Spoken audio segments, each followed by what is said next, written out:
Hey, what's up, gamer? SloMo back here with another video. Hope you guys are hanging in there. Hope you guys are dealing with the current pandemic well. Continue social distancing, continue self-quarantining yourself. In my case, I am under forced quarantine because my state has ordered us to all stay at home. So look, stay safe, wash your hands, all that good stuff.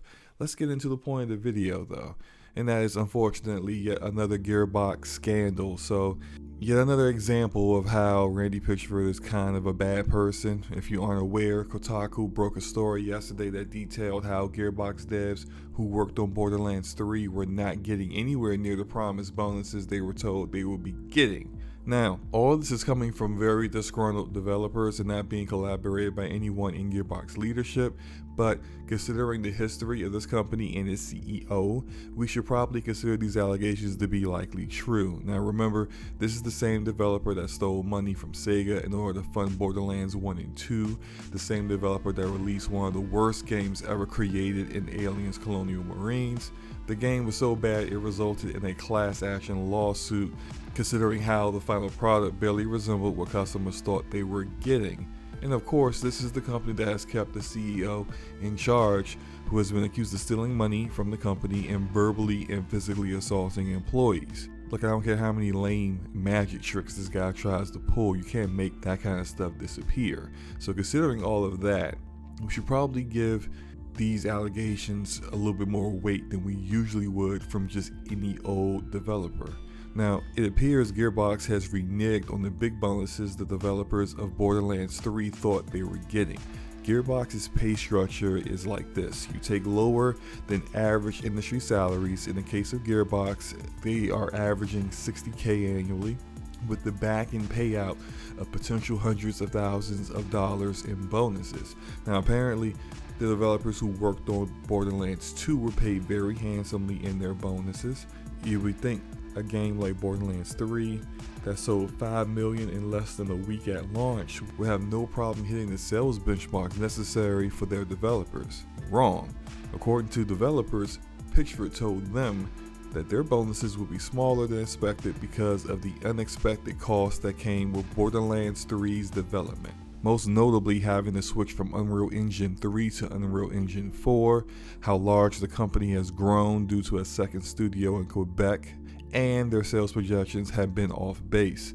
Pitchford also added in that if you were unhappy with not getting the money that you were expected to get, you could just quit, which is clearly how great leaders motivate staff after delivering terrible news. Here's my opinion on this.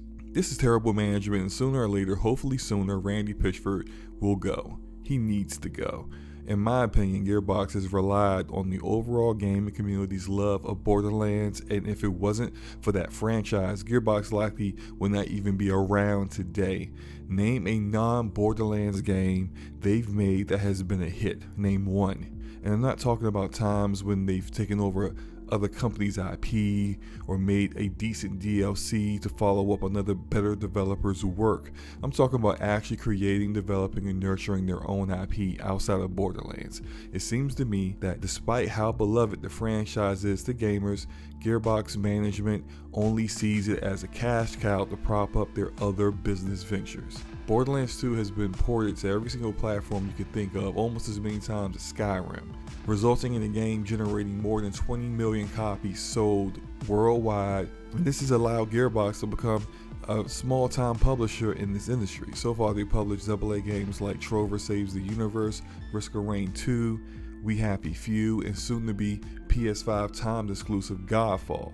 And where are they getting the money to fund these projects? Let me say it like this. When you break promises to your employees, you lose morale, you lose trust, and those things are precious and difficult to earn back. If Gearbox Publishing doesn't take off, if Godfall bombs, Gearbox could be in a precarious position because this kind of decision to not pay your internal developers what they've earned usually results in a mass exodus of employees, and there is no guarantee the devs you replace them with will be as talented. They definitely won't be as experienced, because at this point, experienced developers know to steer clear of developers like Gearbox. Borderlands 3 was a good game.